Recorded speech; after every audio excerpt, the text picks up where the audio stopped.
Know me, I'm Debbie Kaplan, and I have the honor of chairing this board. And I'm also now the chair of the Jewish Healthcare Foundation board. So I'm really enjoying this very much. So as we were saying, this is really, the one gathering by Zoom that I don't have to apologize for because of the pandemic, because we have been doing this now for a couple of years, right?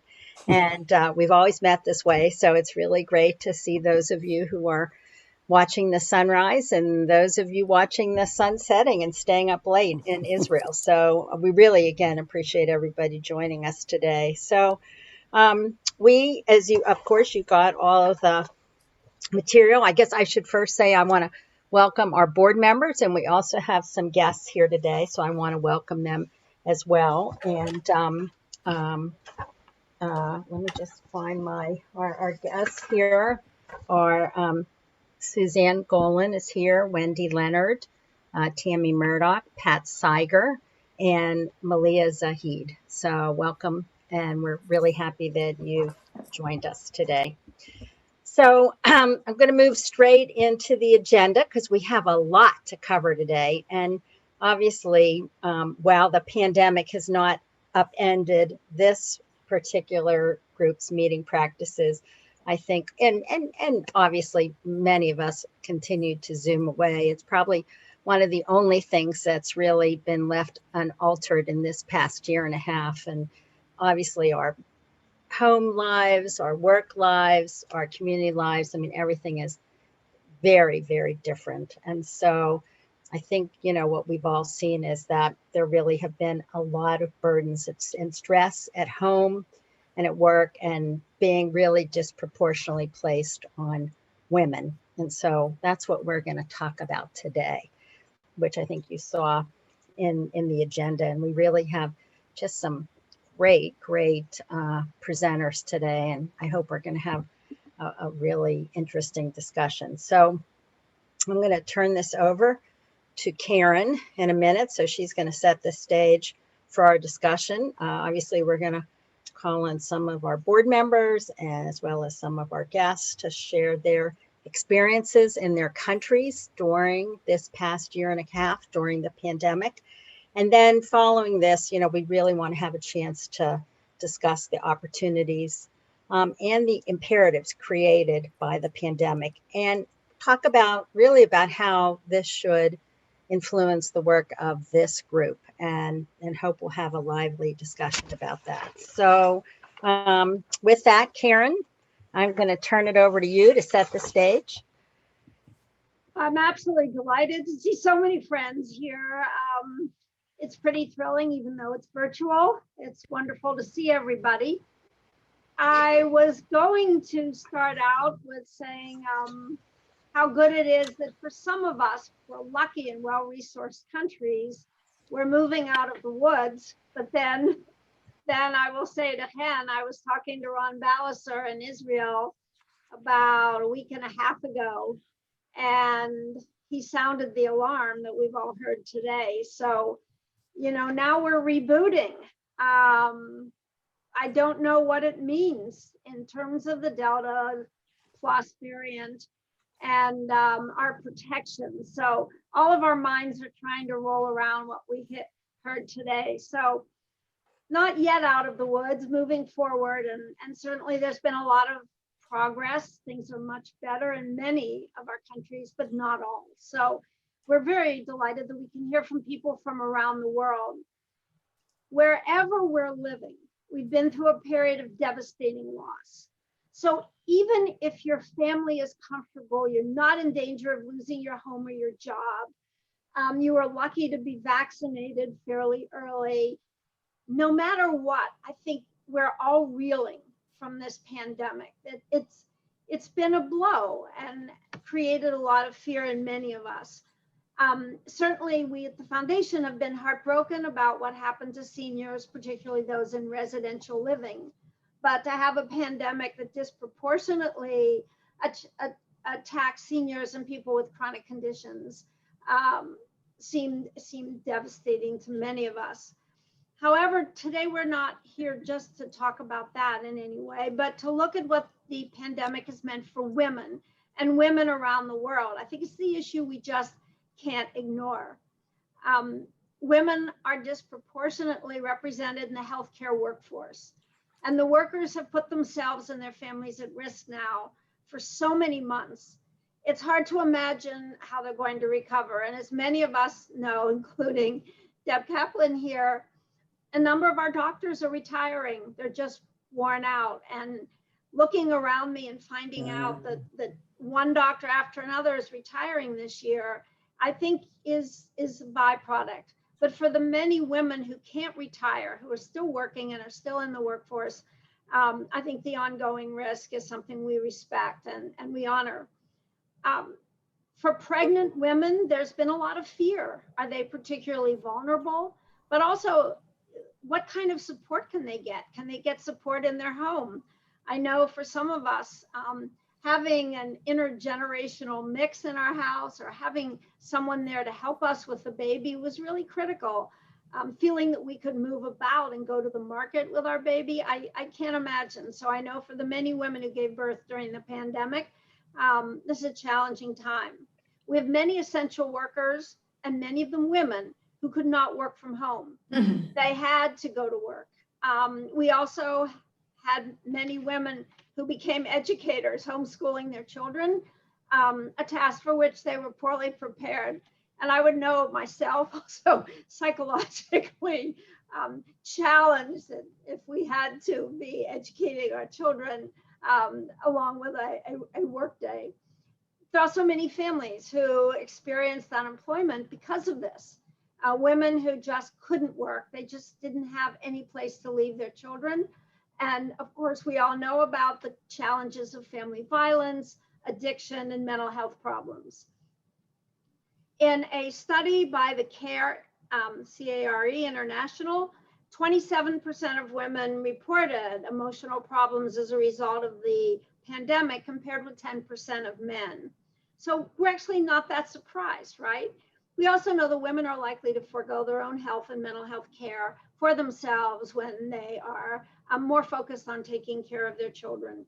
So not only has the pandemic created new challenges for women, but it also for us maybe gave us a chance to step back and look for opportunities as we move forward. How do we support women in the multiple roles that they have to play, whether they're in the home or having to leave the home right now? And what can we learn from other countries? What are people thinking about doing differently or adding to the package of services they already have to support women over the coming years? So there's so much to hear from so many interesting people. And we're also going to call on some of you. So, you know, don't go to the kitchen. Don't put yourself on mute, stop video and disappear because you might be called on. We have a lot of interesting queries we want to make. But now for our formal speakers, I will turn to Deb Kaplan. Great. Thanks so much, Karen. And I have the pleasure of introducing our first speaker, Dr. Hen Shapira, as we were just saying, from Israel. And we've been very fortunate to visit Hen, and Hen has visited us. Hen is talented at many things. She's a board certified cardiologist. We know her as the CEO of a major hospital in Carmel, Israel. And most recently now, she's been the head of a couple startups. And so she's continuing to do that as well as consulting in a whole variety of health services areas. So, you know, we've asked Hen if she'd spend a little bit of time really talking to us, obviously, about what's happening in terms of the impact of COVID in Israel and how this has really affected women. So, Hen, I turn it over to you. Thank you. Thank you, Deborah. Can I share my screen? Please. Oh, okay. Thanks, Robert. Okay. Do you see it? Yes. Good. Fine. Okay, some facts about Israel. We are only a little above 9 million, very small country. 30% are young people, up to 15 years, so we are a very young country. 21% are Arabs, and from the Jews, 10% are ultra-Orthodox. I mention it now because you will see this will impact us very much when we were handling the pandemic. Many kids in Israel, the average women in Israel is having more than 3 children. We are highest in the OECD, and we have only 12% 65 and above. We are still young country. We have 4 HMOs, which are very widespread all over the community in Israel. We have full EMR for the last 20 years, and we have single identifier. It means that every citizen has an ID, and it's the only number he has. So we can identify him all over the health system, in the government, and it's very crucial to have all the data that we need. Before the COVID, almost 60% of women worked, 67% of men. And the vaccination status, as for today, 57% of all population is vaccinated, but it is 76% of 16 and above. And during the last 3 weeks, almost 200,000 young generation were vaccinated because of the Delta. And we're standing good in the world. The US is 48%, Australia is only 7%, and England, which is quite good, is 50%. But what we see during the last weeks, that even though that we are with really good vaccination numbers, the COVID is up again, and 50% of the people who get sick now are vaccinated. Most of them are 65 and above, but there are still only something like 5% are really in a serious condition. Most of them having symptoms, but it looks good. And I guess that in the next week or 2, Israel will again close the airport, because we believe that most of the new Delta is coming from outside, and we are not very good on quarantine and follow-up. So I guess that from next week or maybe later, the airport will close. Now, in Israel, working women, the health system is almost 80%, and education is 75%. And these were most affected during the COVID.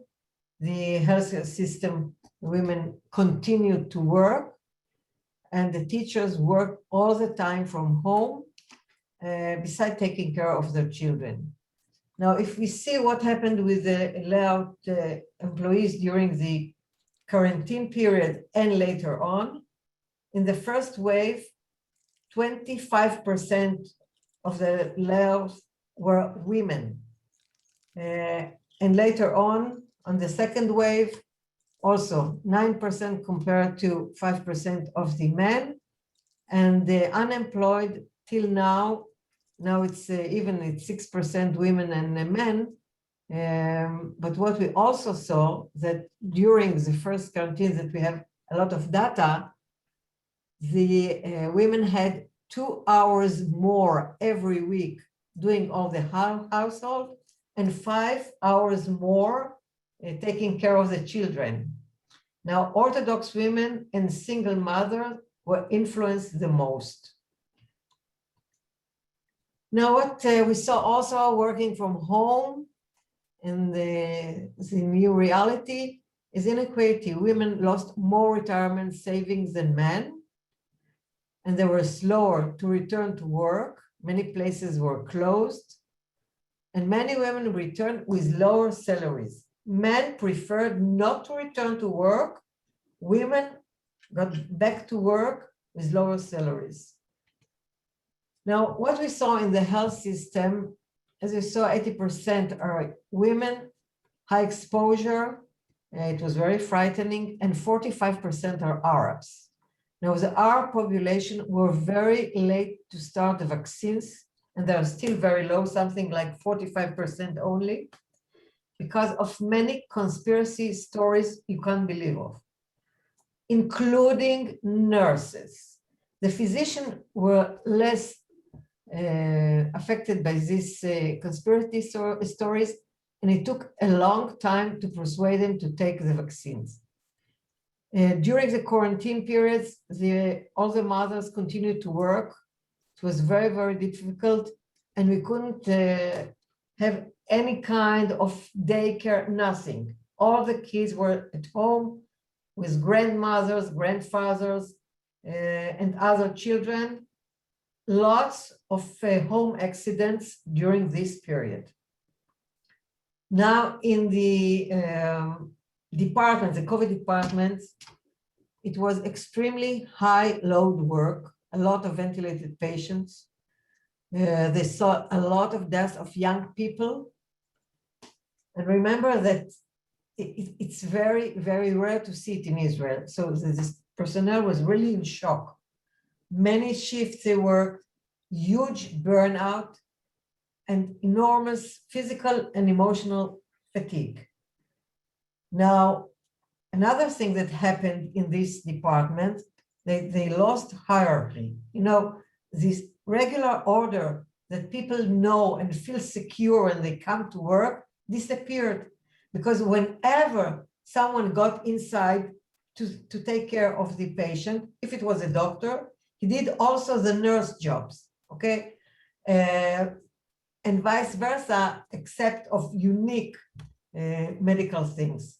So everything, you know, the regular order that people clinch to, they lost it, and it also gave a lot of emotional fatigue. Now, at the beginning, we had low supply with personal protective gear. It put a lot of stress. And as I told you, we had a lot of problem with vaccination of the personnel. Now we are above 90%. Usually with influenza vaccines, we have the personnel only at 60-65% vaccinated. And now we are high over 90, which is good. A big issue was pregnant women. Israel was the first country, even before the FDA approved it, to start and vaccinated pregnant women. My daughter-in-law was one of the first, because I told her, Emily, no option to think, yes, you must do it. But it was very slowly at the beginning, until 5 pregnant women died from COVID. And that changed everything in Israel. You know, Israel is very small. You know someone, and these horrible stories change everything. And most of the pregnant women got vaccinated during the pandemic. The other problem was the community clinics. We think that COVID is only treated in the hospital. No, most of the treatment was home care. For COVID, they did it by Zoom. They called each patient twice a day. Everyone checked his pulse oximetry, his temperature. He was interviewed twice a day. It was a huge effort for the community clinics to do it. And by the way, at the beginning, they were very afraid, because people came to the clinics because that's what we are using in Israel, to go to our GP. And no protective gear, but after 2 weeks, things has changed. Now, special challenges were with the Orthodox population. the low socioeconomic, many children at home, small departments, and only the women work. They have no TVs, no media, so everything that they learn about, educated, is only from what is going outside on the walls, okay, and what the rabbis say. Now, at the beginning, the rabbis didn't approve anything. They insisted that the children will go to school, to their own school, and the women were forced to send the young children to school, because you cannot say no to what the rabbis say. And the COVID within the Orthodox population was terrible. Now, what happened is, since they were not vaccinated at first, all the old population, you see in many neighborhoods, the old population disappeared. They died. It was horrible. And at first they decided that they will treat it at home.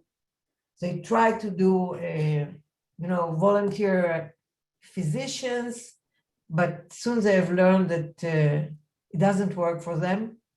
And only after a huge effort, Rabbi Kanievsky, which is the leading rabbi of the ultra-Orthodox population, was persuaded that everyone should get vaccine. Now, he also tried to push them to do the vaccine to the 12 to 16 young population. It's not going so fast as we want to. Now, also the Orthodox Jews and the Arab population during the summer are doing huge weddings. They didn't obey the rules not to gather a huge crowd. And also the second and the third peaks in Israel, the waves of COVID, were after these huge weddings. And it was not nice.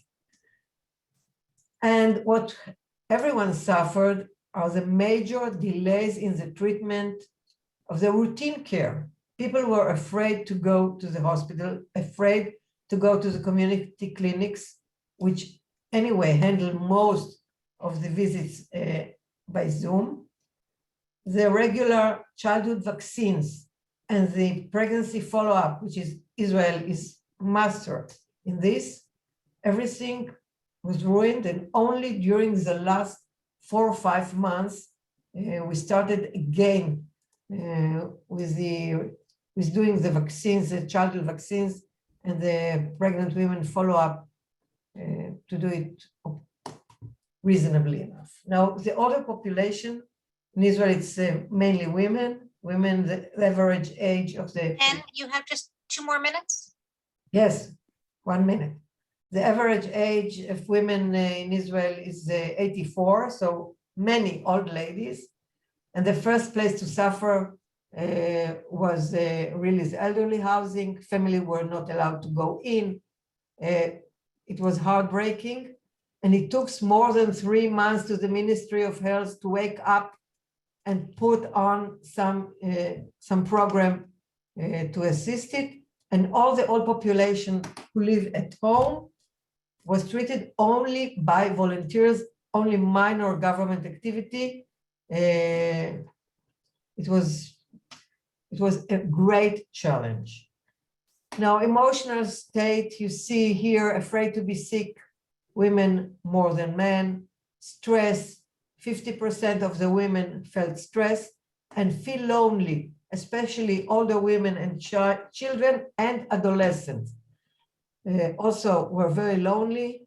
We had 10% more visits in the mental health clinic and thousands of calls to the emotional support call center.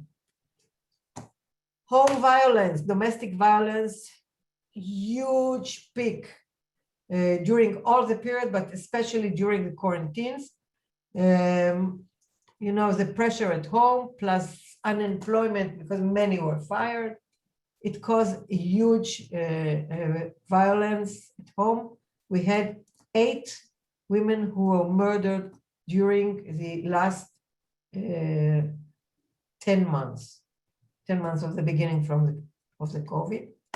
In the future, remote work, we hope that will open the door to high salary working options to women, which is very low now in Israel. Many men were exposed to what women are doing at home, and we hope that it will open their mind.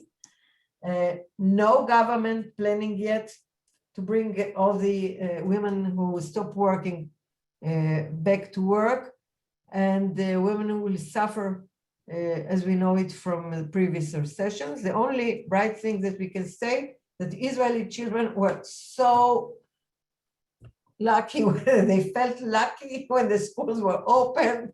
They all came back and they didn't want to go to the summer vacation that started on the 1st of July. That's it, and I hope that the next wave will be much easier than the last 3. Thanks. Well, thanks, Hen. That was a great presentation, and it does sound like women certainly did have a lot of challenges during this period. But you did end on a positive note, saying that the children were in school, which is very different than at least what happened in the United States. So, you know, I think that's a great thing, but it does sound like there were lot of challenges that we can continue to talk about. A lot of food for thought. Absolutely. Okay, and so I guess my question to Karen and Nancy, we are going to move on to our next presentation, correct? And we'll have questions and discussion all together after all the presentations. Great. Okay, so moving from Israel to Australia. Again, very pleased to see our friends, Sue Matthew and Nadine Alhadeff. Really pleased to see you again. Several of us were very fortunate to go to Australia and got to spend time with Sue at the Women's Royal Hospital, Royal Women's Hospital, I should say, in Melbourne, which is where she is the president and CEO, and just learned so much about their outstanding obstetrical and maternal and women's services. Sue, obviously, as I said, is the CEO there, and you've been there now for a fair amount of time, having come before from Ontario, Canada, where you were spent some time as the chief nursing executive and CEO. And I know you're doing a fair amount of research in the health services area. And we also had the opportunity to visit with Nadine, and we spent time there with her at the Mum for Monk program, which she's been very heavily engaged in for a number of years. She's grown the program from 14 volunteers, I think, to over 140, right, volunteers. And they really match these volunteers with women who are obviously pregnant and going to be mothers soon, and try to provide a lot of support and wraparound services. And so, again, we had a great visit with Nadine. So we're looking forward to hearing from both of you to talk a little bit again about the stressors in your country, but particularly how it related, obviously, to women and the wraparound services that we saw so much of, and it was so terrific in Australia. So Sue, I'll turn it over to you to start. Great, thanks, Deborah. And I don't have a presentation. I'm just going to speak to some of the concepts. So just for context, the Australian population is about 26 million people. And we only had so far just under 31,000 cases of COVID and a total of 910 deaths to date. So very different. And there's a reason for that, because in Australia, the COVID crisis came right on the heels of the worst bushfires we'd ever seen. So you would have seen in the news, Australia's on fire and et cetera. And the Prime Minister at that time was highly criticized for not coordinating the emergency management nationally. So when COVID hit, he knew he had to do something quite quickly in a national approach. He immediately came together with the state's chief medical officers and first ministers, the federal chief medical officer. They were initially very well aligned. They pulled together very quickly. They later became much more siloed with different approaches, but that's another issue. Because we're an island nation, we closed the borders immediately. So no flights in, nothing. And that was probably the biggest thing that created our lower number of cases. And as we reopen the country, and I'll talk about that in a second, the cases are increasing again. So they also took action quite quickly to deal with the economic impact. And federally, nationally, we have a conservative government. So policies that they had never before even contemplated were temporarily implemented. So we had a broad-based wage subsidy that was called JobKeeper. We had free childcare, and childcare remained open for essential workers, for a number of others. And as we were opening, free childcare was there for quite a while. So that helped overall nationally. However, they were pretty poorly designed. So they gave early access to the superannuation program, which is a pension program. In Australia, we have mandatory pension. Everyone submits to it. And people could withdraw that superannuation, but women are very impacted because they have much lower superannuation than men, and withdrawing it made it even worse. So some of the decisions were also pretty ill-considered. They stopped free childcare. They ended JobKeeper in early childhood centers. They ended them quite early, and that was not very supportive of women across the community. So the original design of that program also excluded many casual workers from it. And so, as you know, women are much more likely than men to be employed on a casual basis, and they were therefore disproportionately affected. Many industries with high female employment were excluded from JobKeeper. So local government, which has 55% of the female workforce, and universities, 58% are female. So some are saying, it was a pink recession, but it's a blue recovery plan. And I'll talk about that in a minute. So there was a big impact on working women. We had in Australia lockdowns, and Victoria, the state that I live in, was significantly impacted. We had what was very hard lockdowns. So we've had to date more than 170 days of hard lockdown. You could not go more than 5 kilometers from your home. There were 4 reasons to leave your home, which were care or caregiving, work only if essential. You could exercise 1 hour a day outside, and you could shop for essential supplies. But retail was closed, hospitality was shut down except for takeout. All of those things were essentially female professions. In Victoria, we had a social housing lockdown. A particular group of social housing had some high transmission, and they locked the buildings down literally. And healthcare was really difficult for those people, as they're the most vulnerable. They're low socioeconomic, they're culturally and linguistically diverse. And for us, we had many women who were already in our care for either gynecology or pregnancy reasons. And in-reach programs for them took a long time to come. So getting them healthcare, because we had to go in as opposed to them coming out.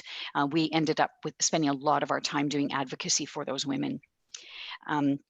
I think that Han mentioned the shadow pandemic, as we call it, which was the initial increases and ongoing increases in domestic violence. They've surged by 30%. We have a program at the Women's called Strengthening Hospitals' Response to Family Violence, where we teach healthcare professionals across the state in every hospital to see the signs and symptoms of family violence. And we also teach them what to do when a woman discloses.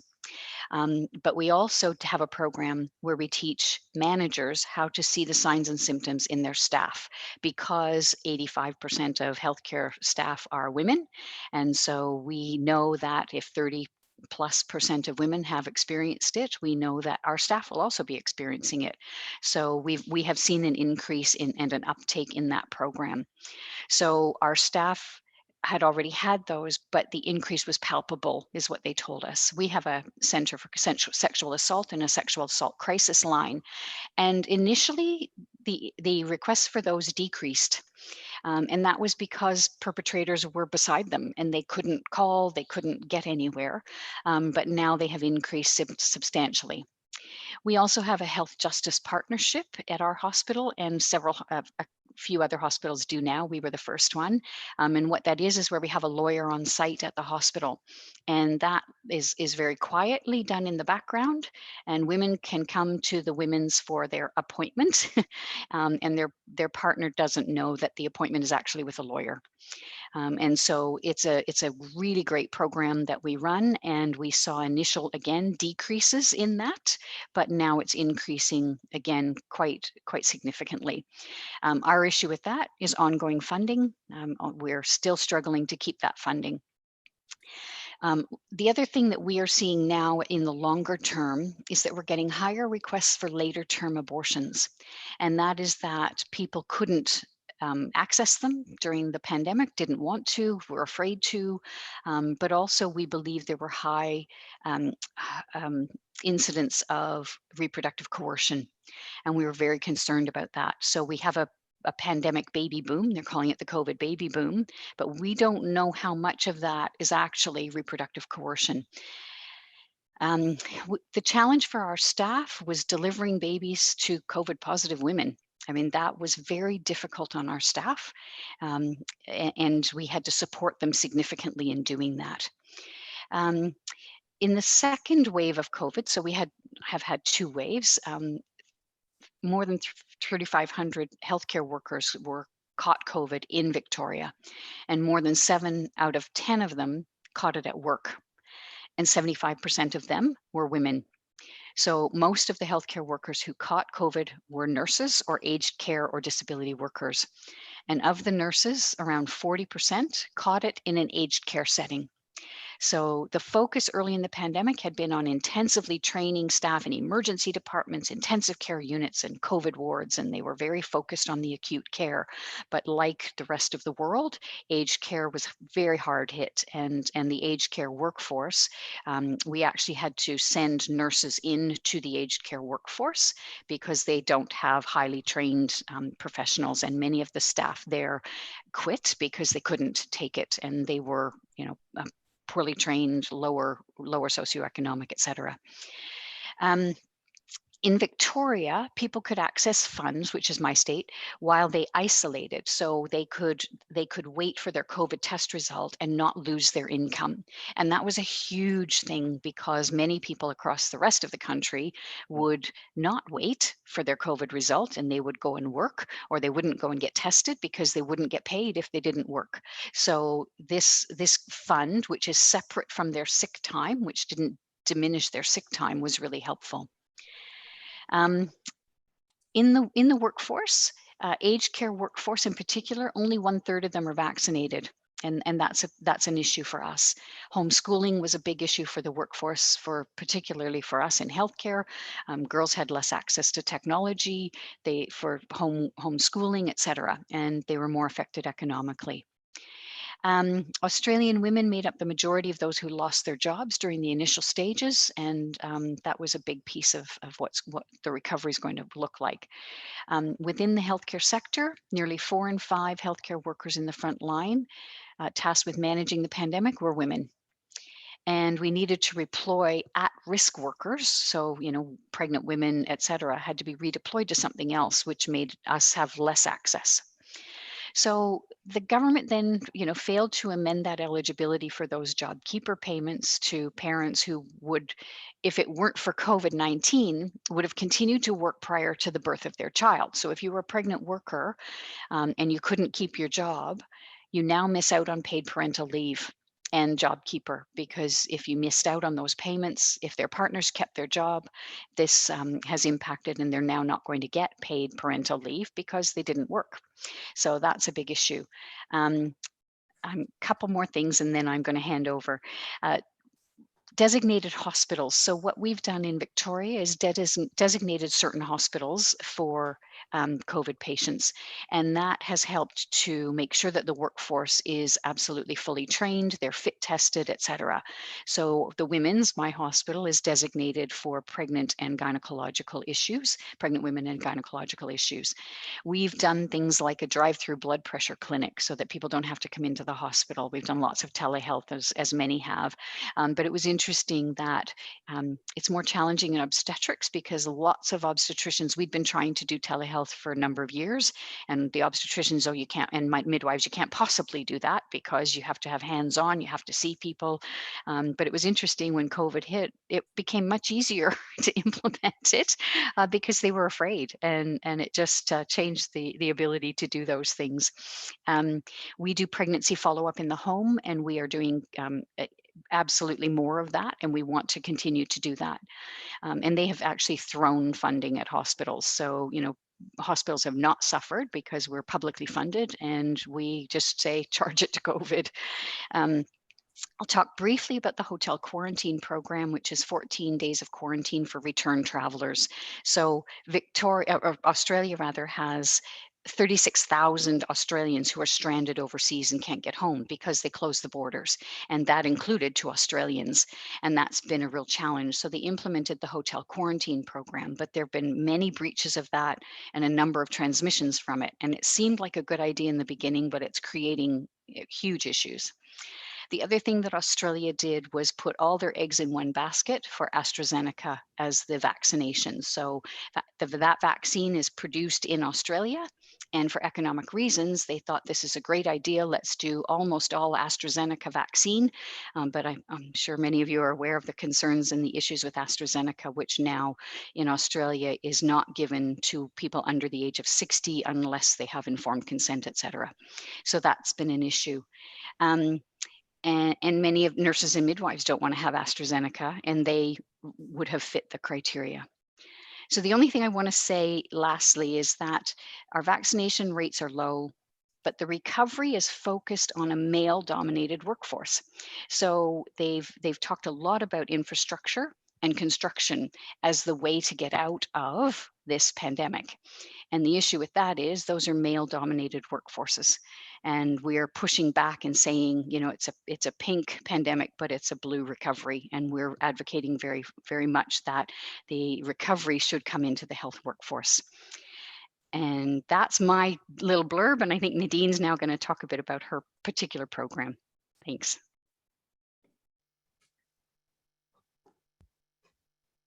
Okay. Hi. So I had prepared in case Sue hadn't said all of that, but that was, it gave a lot of, gave you a lot of context. And I thought maybe what I should do is just look at things a little bit differently from everybody else, not looking at the medical, but looking at our community and how we can start helping a little bit more from the bottom up, and not use the wider community to help support the needs. So Mum for Mum has been, I guess, had a very, very critical role in emotional support and making sure that the professional supports are being used, but ensuring that all these mothers who are so isolated don't fall through the cracks. And as Sue said, Australia, the biggest challenge for us is that there've been no flights coming in. So, and like Australia, like America and like Israel, the three of us are the biggest immigrant communities. So we've got a very, very multicultural community in Sydney and in Melbourne, all over Australia. And with none of them are getting their family coming to be with them when their babies are born. So a lot of the different cultures also are much more dependent on having, they talk about the first 40 days. I know in the African culture, the Chinese and the Hindu culture, they are very much, they're not used to being that exposed to motherhood. They are the recipient for the first 40 days of a village around them, ensuring that they just receive the support. So they come to Australia, they are completely isolated, and they don't have, and they really don't know how to parent their child. And it has been a big issue. that they have not been able to have the home visits that they are used to from the community health nurses as much. One thing that Mum for Mum did, and Sydney has been, until right now, we've been a lot better off than Melbourne has been. So we had an initial lockdown that was very, very challenging. And suddenly now we're not used to this. We're going to go into our 3rd week of lockdown. And there are enormous challenges when you cannot go and do a home visit. And that's been something that we have been working on. How do we support a mother without going into the home? So until now, we have been able to. We had an initial period of not being able to, and we noticed the difference as soon as we could. We started with walks in the park because it wasn't as catchy, and once the government allowed us to meet and exercise in the park, that was some of the ways we would get around that. Right now, we cannot do that. We've been looking quite carefully, and I think one of the really good role models of why Mum for Mum is so good is that our volunteers are very, very well supervised. So every 2 weeks, we connect together. If it has to be by Zoom, we connect together by Zoom to discuss the different challenges of supporting a mum on the telephone through a home visit, what supports are out there. And we work out what's right for each mother. So we talk about a triad. There's a mother, there's a baby, and there's a volunteer. And each one of them are unique. And how do we work best for that mother? So we've actually found that some mothers who are a little bit more shy, who aren't that comfortable with people in their homes, are actually, they love the phone calls. They go for a walk, and the volunteer then needs to learn completely different active listening skills on the telephone, but they can be quite profound. Zoom's another matter. Some mothers have actually chosen to do a walk together while Zooming. So we're a bit nervous about FaceTime. So we're worried they're going to sort of trip or fall over, but they actually are connecting or, showing their babies off and doing something together while doing something more creative. But the biggest challenge, as you said, domestic violence, coercive control is definitely rearing its head. We have a lot of cross-cultural relationships that are very challenging. We organized an evening, and I kept it to the Jewish community, but we did, what can our community do better to work to strengthen our communities? And it was for the wider community, but we felt we should start at home.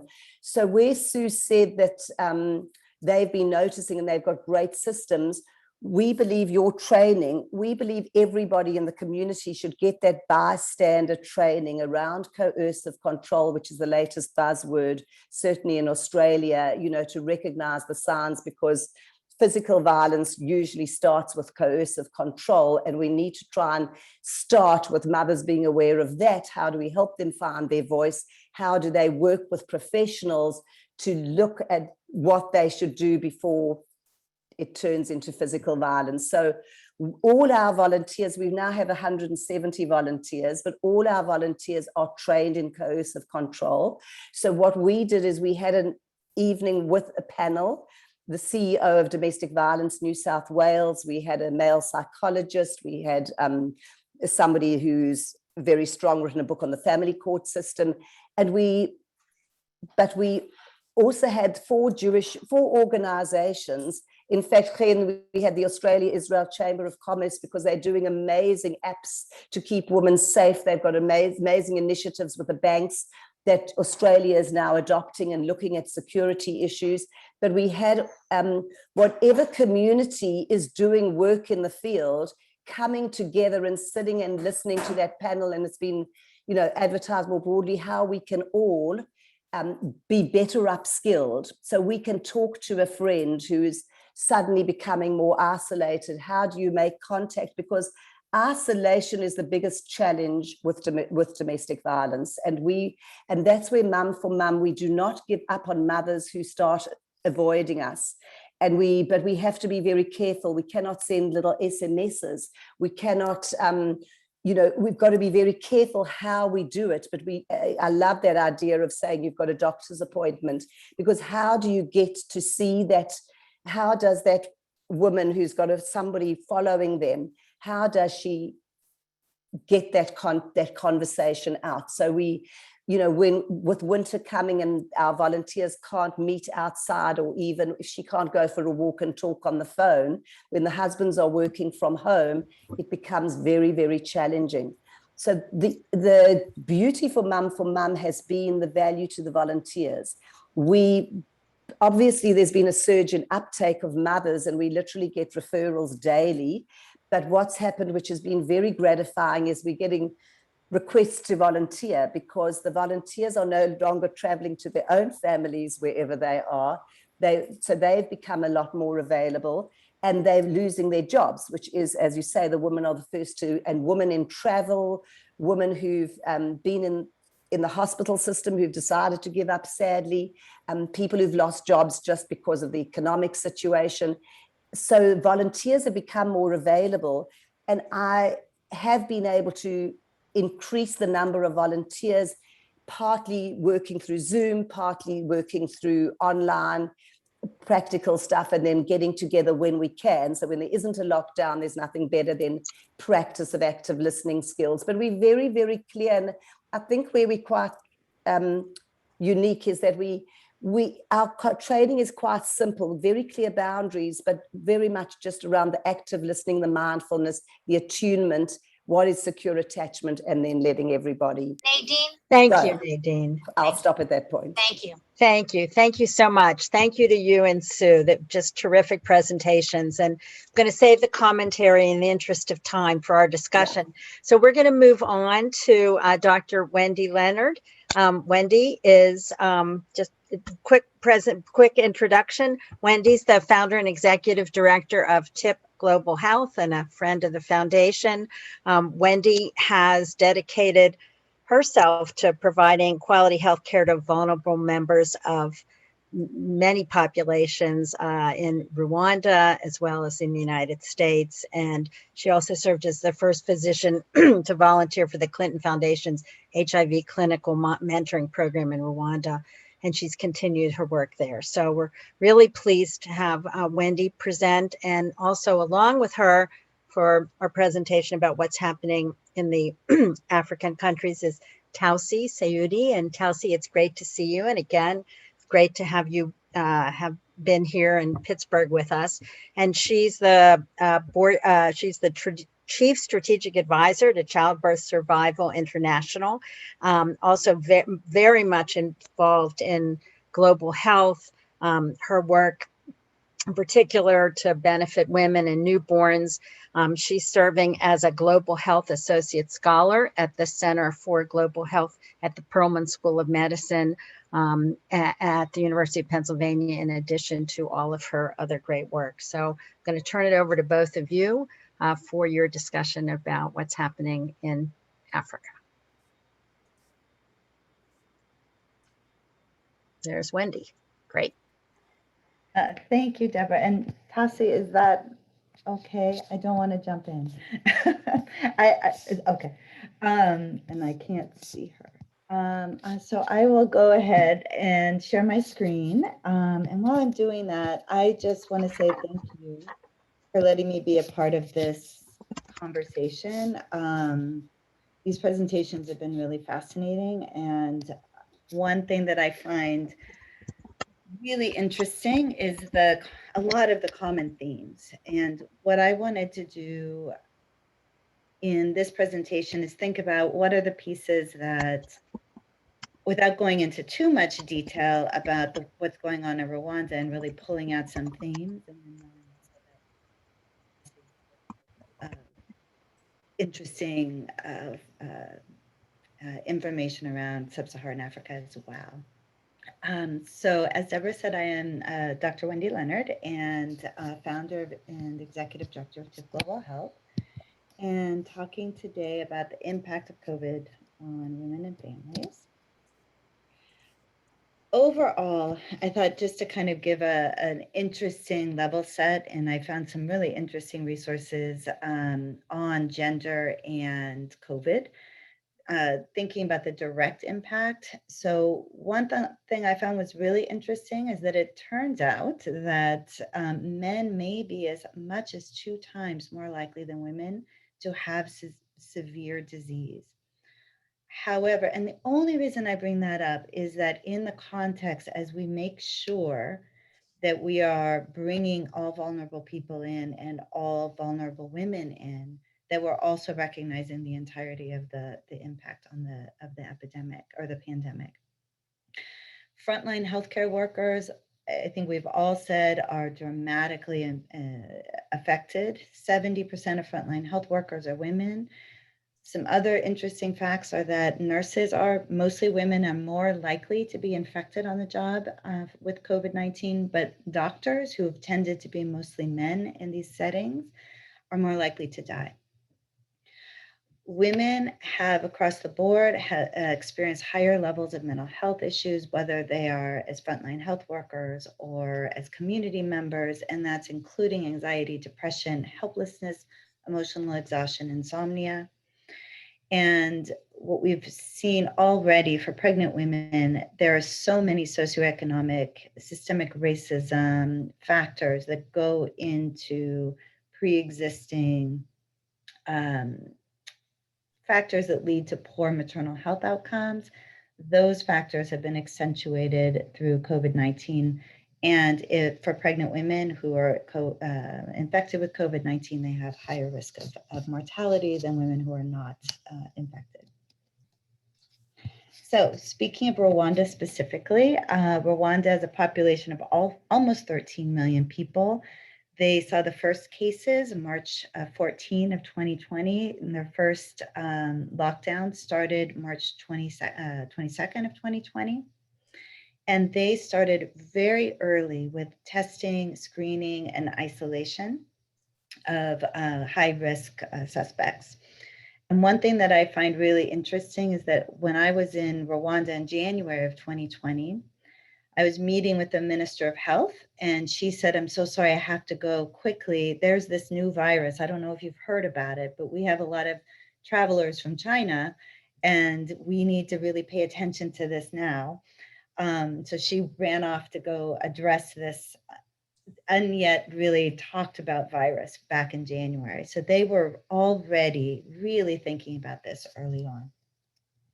And the thing that very quickly emerged as well was recognition of the dueling complications, of the direct complications of COVID-19 infection with the socioeconomic challenges and access to care challenges that come with lockdown. And so they were really trying to find a balance between complete lockdown and letting some movement happen to make sure that people were getting access to care. So I thought I'd share, unfortunately, we're in a third wave right now. And so this graph is not from the beginning of the pandemic, it's the beginning of this year. So in Rwanda right now, as of January 1st, 2021, there were a total of 6,598 total cases, and active cases were 1,768. As of yesterday, total cases are 44,279, and active cases are 15,397. And total deaths from the beginning of this year were 94 and are now at 491. And these arrows that you see going down show when the total lockdown happened again. And this is one of the things that I'm just very concerned about. I spent a lot of time talking to the team about this.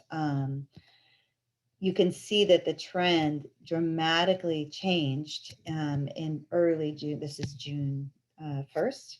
Dramatically changed. They had a complete lockdown July 1st, but we may have not got it in time. This is a diagram of the positivity rates. They were 2.6 at the new year, down to 1.4% positivity rates in the 1st of June. And they're now, as of yesterday, 13.6% positivity rate. We do have some vaccinations, which is great. There was 0 vaccinations in the beginning of the year. They had a huge campaign in March and vaccinated about 250,000 people in March. That gradually increased to now a total of 392,000.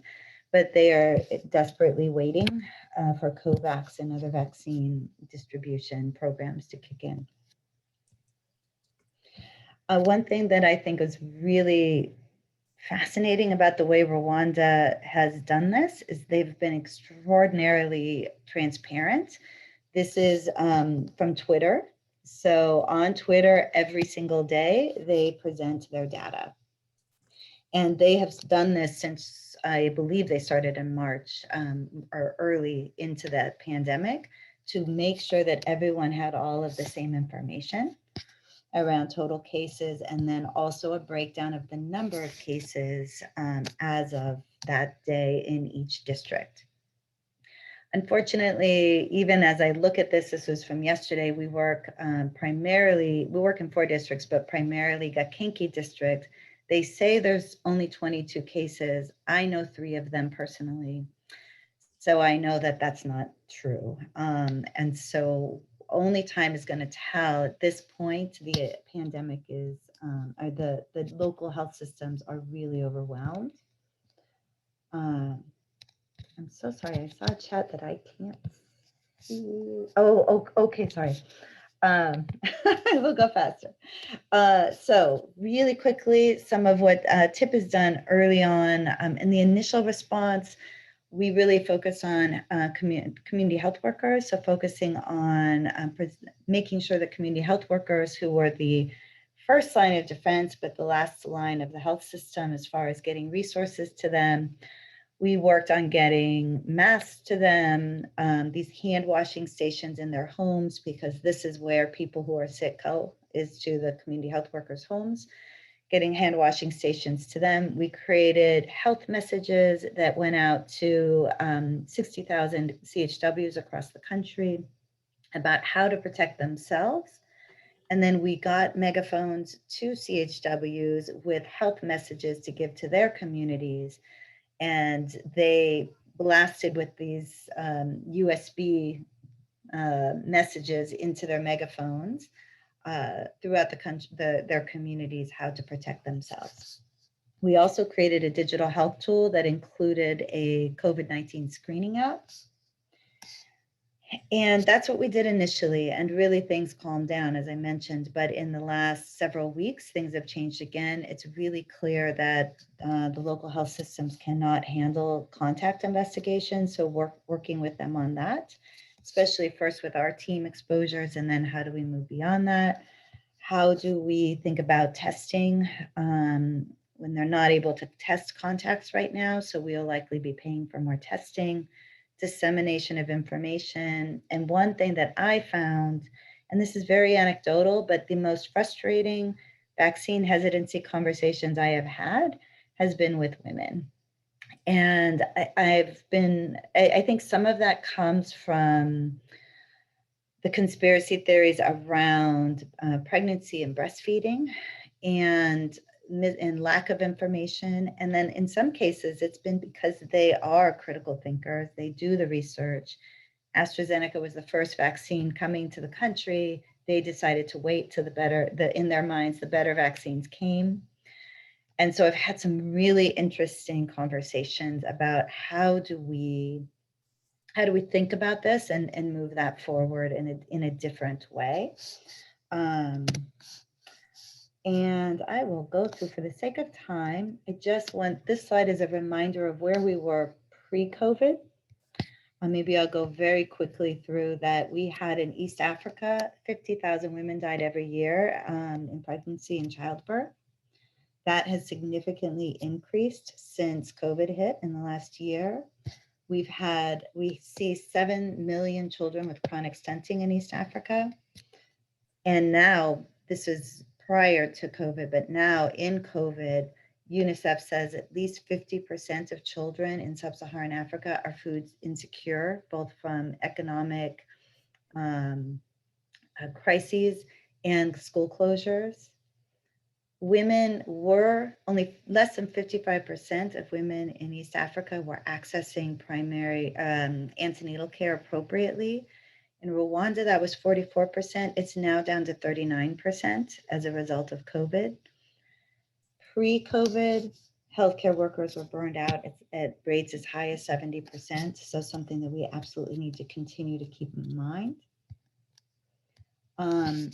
This is just a quick image of some of the things that we've done, creating a digital application that allows for COVID screening and then integration with routine care beyond COVID screening. And I will, some feeding programs. I wanted to end on a happy note. So we're doing some research on hopefulness, which I can talk about more later, but how do we move forward? And this is just a note on the WHO calling for 6 million more nurses worldwide, protecting and investing in our health workforce. And that's it. Thank you, Wendy. That was just terrific. Talcy? Yes, thanks, Thank you. Debbie.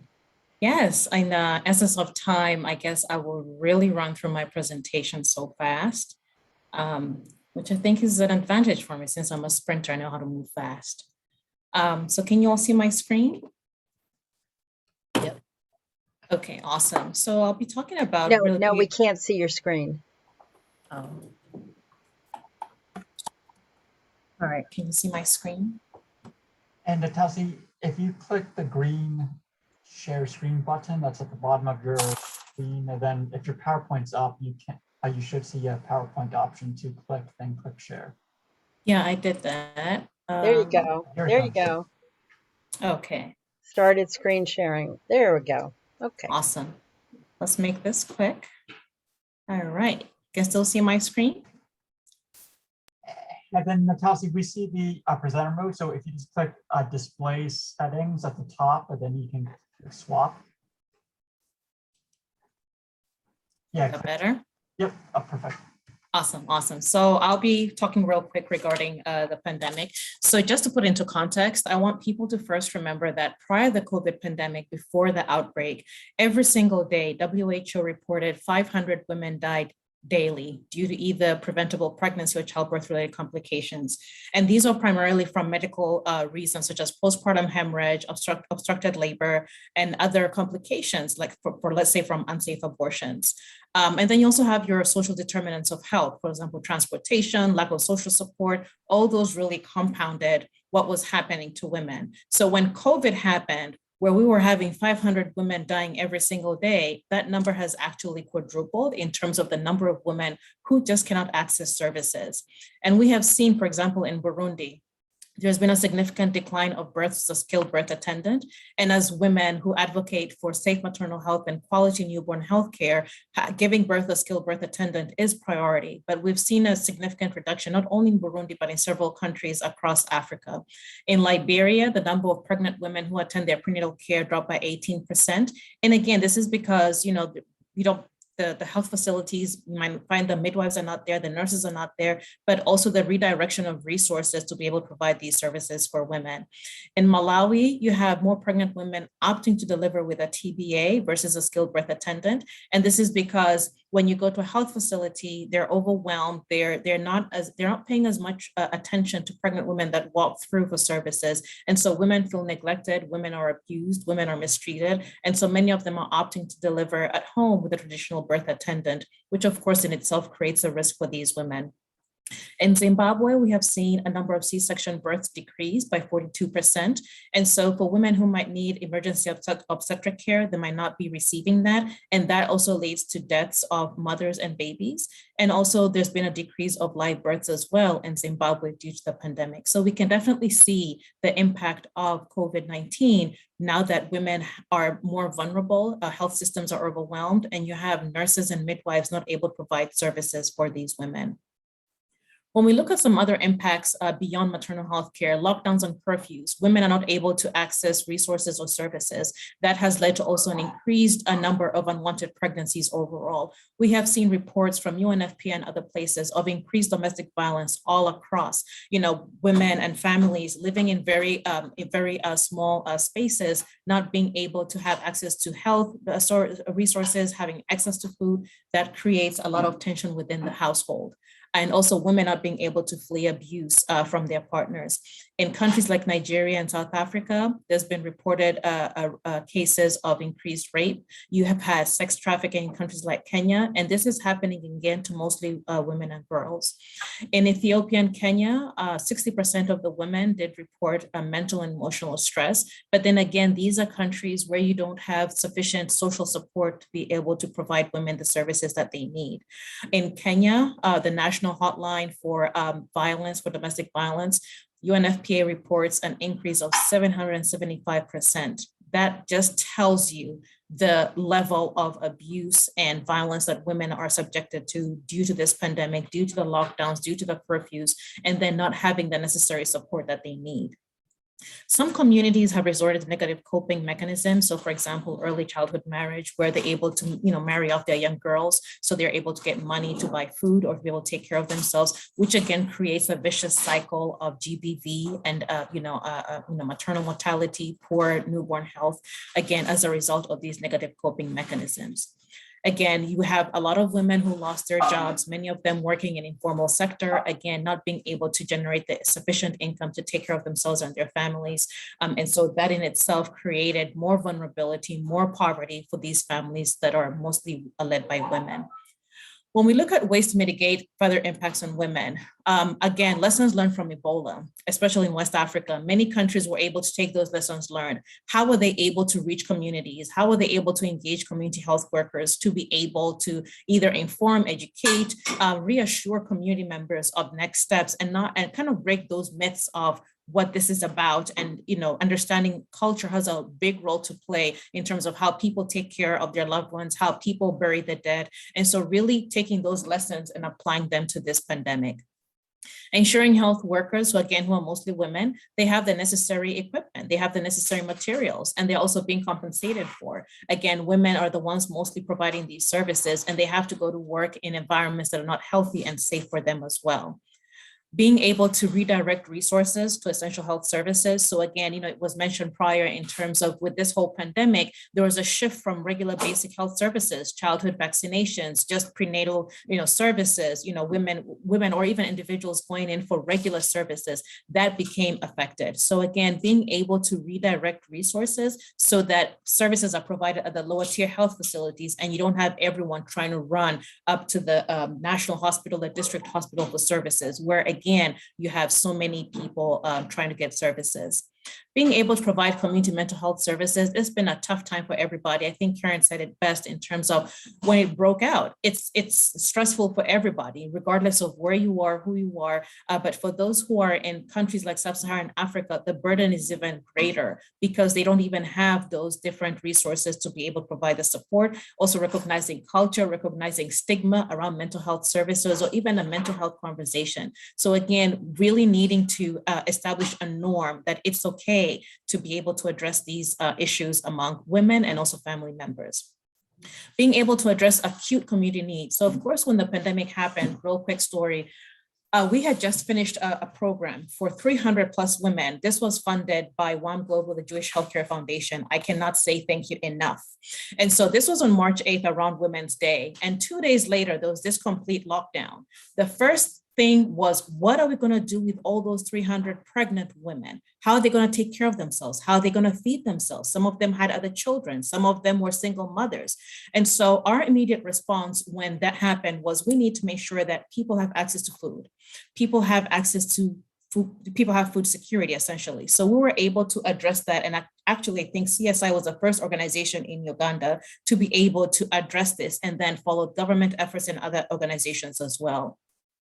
And just some few pictures. These are women, again, receiving childbirth kits, initiative that was supported by the Jewish Healthcare Foundation. We're still doing that to this day.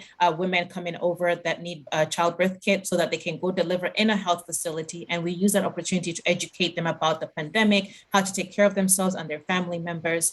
We're able to provide food. We've distributed food to over 5,000 people. This is not only in Uganda, in Rwanda, in the Gisenyi area, in Tanzania, in Somalia, and also in Uganda as well. We've been distributing food consistently to be able to support people, because people are like, we're going to die of hunger before Corona gets to us. That was the theme everywhere. We need food.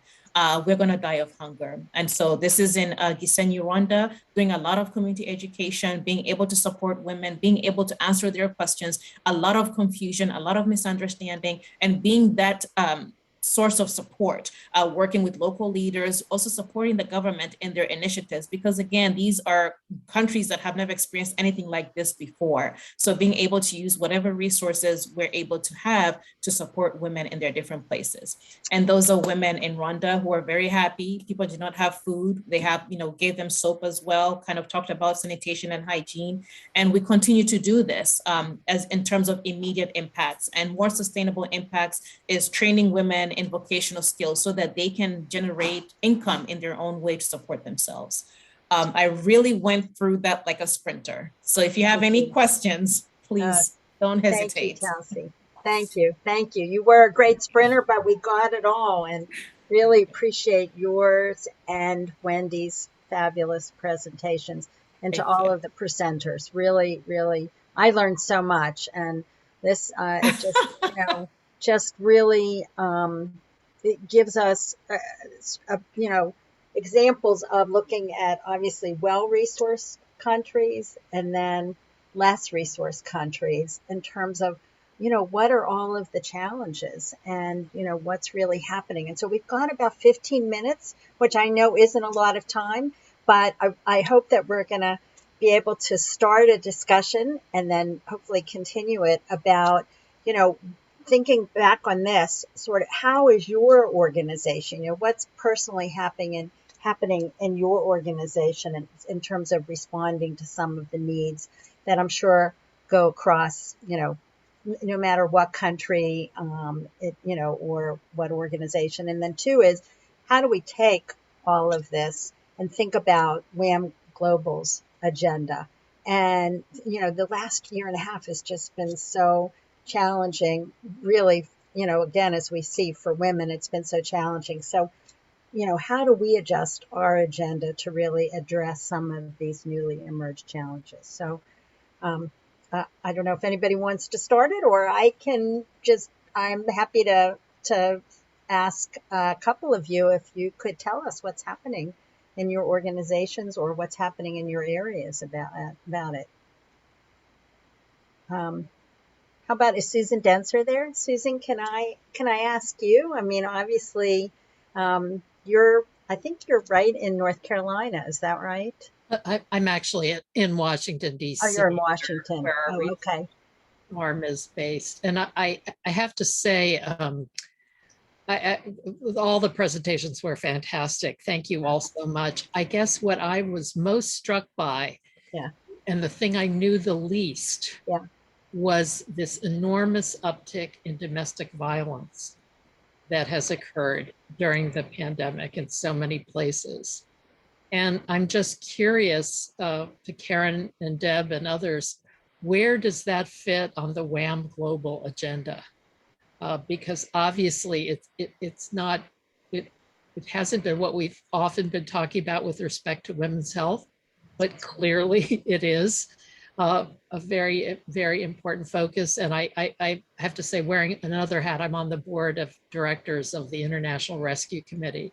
And we had a commission on domestic violence in West Africa coming out of the civil wars earlier in the 2000s. And I guess I'm just shocked to hear that now the same phenomenon is kicking up around the pandemic. And curious as to know where that might fit into the WHAM global agenda. I do think, Susan, thank you. You bring up a very interesting issue that we need to find a way and I've been listening like you are very intently. Nadine, of course, as always. I'm always astounded by Australia, and in particular how Australia addresses issues of maternal health. So I think we have a lot to learn. I think, Susan, we need to gather more ideas about what we do that's different. You know, most of our communities here do have domestic violence services.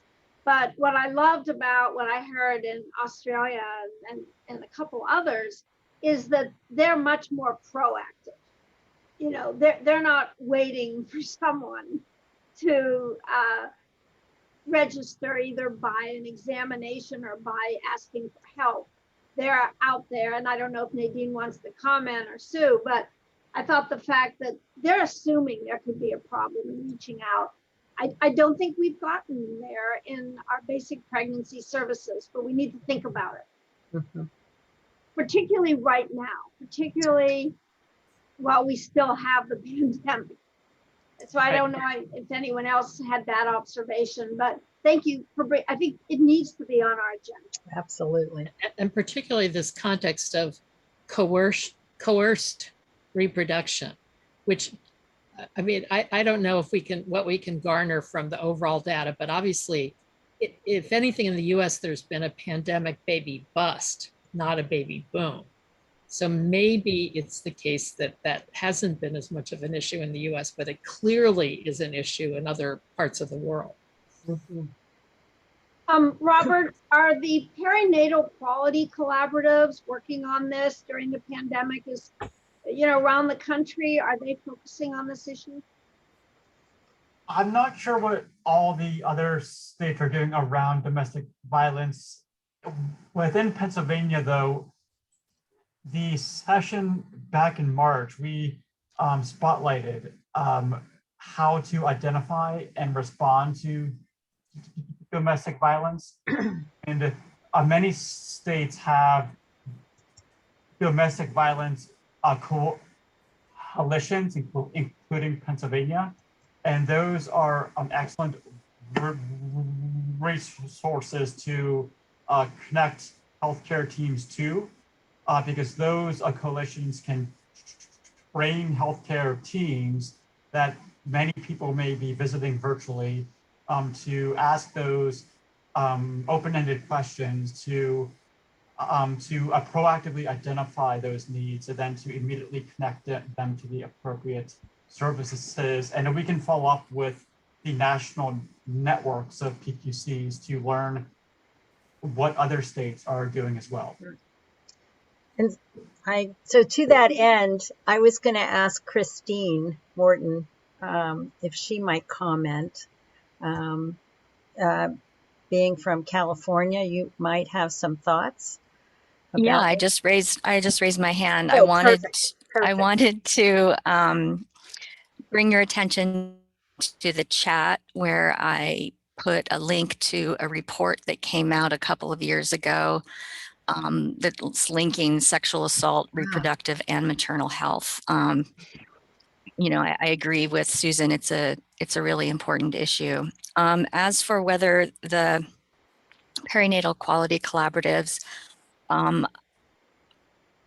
I would say no, because what the collaboratives that are focusing on maternal quality of care are using to guide their approach are the maternal safety bundles from AIM.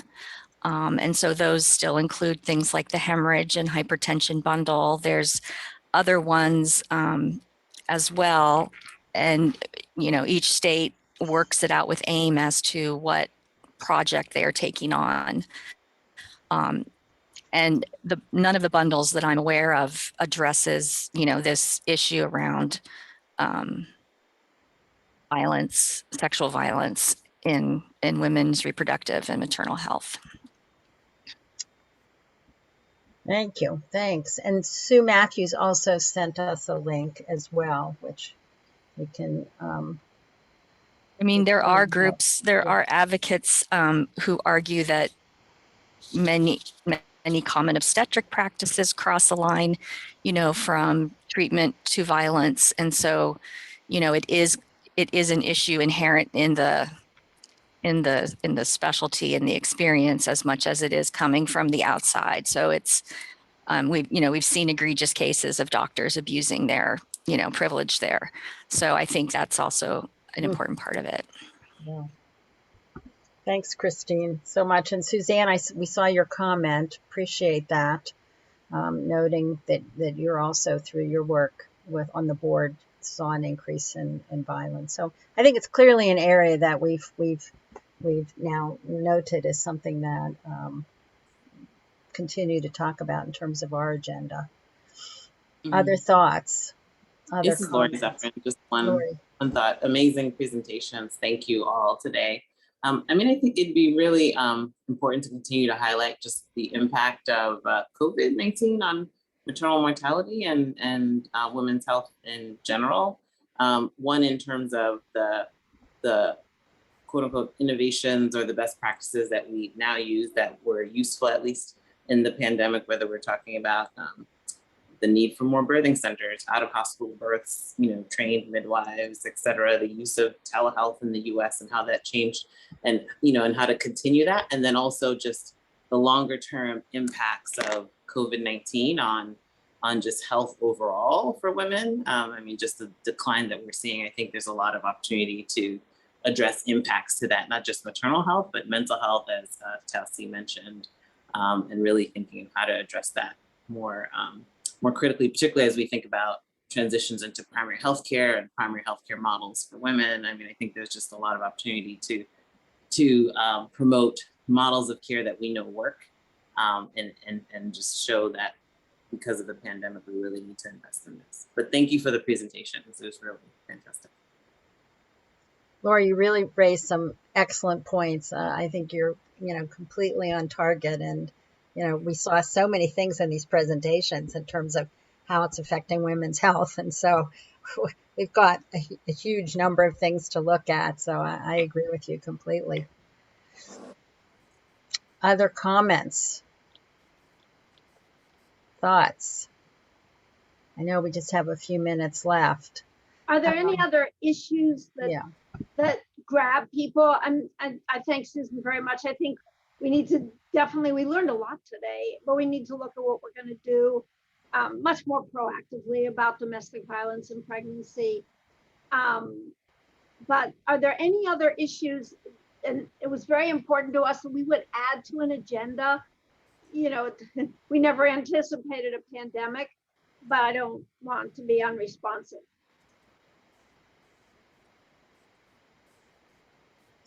Yeah, I think it's important to look at what else is going on in that space. It may be that there's synergies, or maybe it doesn't need to be your priority if you have if there are other things that you're looking at.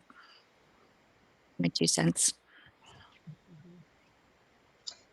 I was going to add, obviously I agree with everything Karen said and Susan and Lori. When you think about looking at what Sue was talking about and a couple of the other presenters about how we've had to adjust the way in which we're providing the care. To me that, really looking at lessons learned there about how to make those pivots or changes in the way we're providing care that will be longer lasting, because we've had to be very creative, right? You mentioned it, Sue mentioned it, about what some of the work doing at the Women's Hospital. I also was struck, I don't know if Susan or Laurie or anyone else would choose to comment. Carolyn and I have been chatting, but I've just read Premonition by Michael Lewis and The Plague Year by Lawrence Wright. So I finished them both.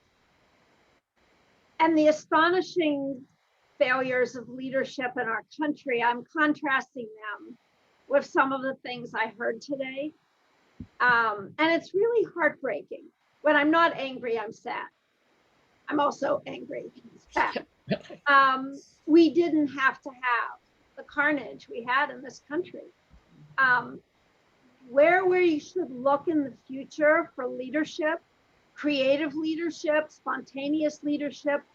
What do we have in the way? When you read Premonition, we have a lot of obstacles to leadership. We actually put obstacles. I mean, I listened to what Sue Matthews is doing. We put obstacles in front of people who are as creative as Sue and Nadine and what they do. I do think we have to look at both those books and think hard about where we should be placing leadership going forward. The one thing that we are aware of, that we have more medical errors than ever during this pandemic. And sadly, the mistrust of the public and health institutions is at an all-time high. Somehow or other, we all have to figure out how we come out of this. Anointing leaders, setting accountability standards, but it's hard to hold people accountable when we don't give them flexibility.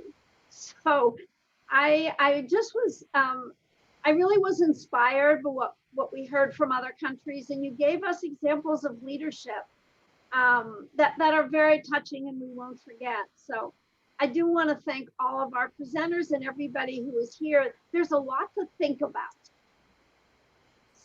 Absolutely, a lot to think about. And again, I want to thank everyone as well. Fascinating conversation. And it's 6:01, so in the interest of time, I think what we'll do is take all of this great discussion and ideas and really, as Karen said, just take a little bit of time and think about it and think about next steps. And we'll continue to gather, obviously, in the fall.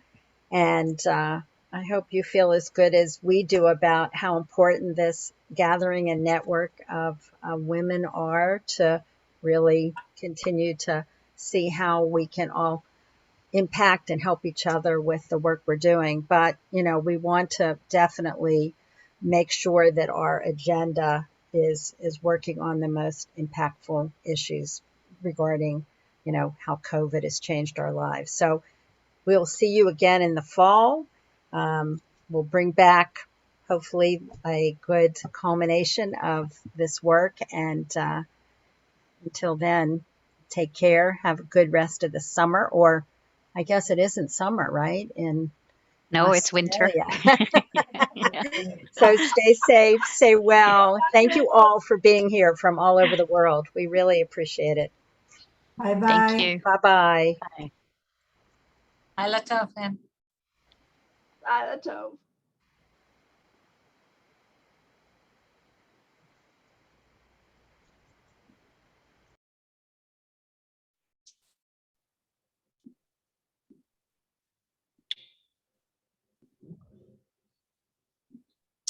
Thanks, Scotland. Thank you, Robert.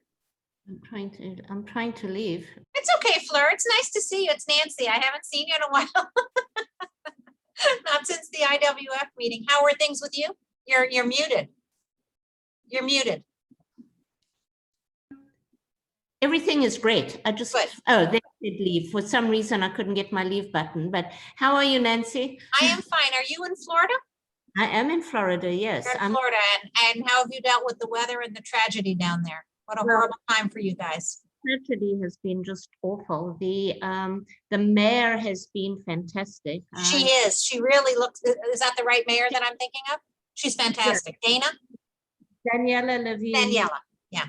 She's a friend of mine, and she's actually a patient of mine too. So I keep on wanting to text her and say, "How are you doing?" How are you doing? She's doing a fantastic job. Her tone, yeah, phenomenal. So she was the first. She's the first. I mean, she's a Democrat, a female, and Jewish. Yeah. And elected mayor in this you know, in Miami was just incredible that she was able to do that.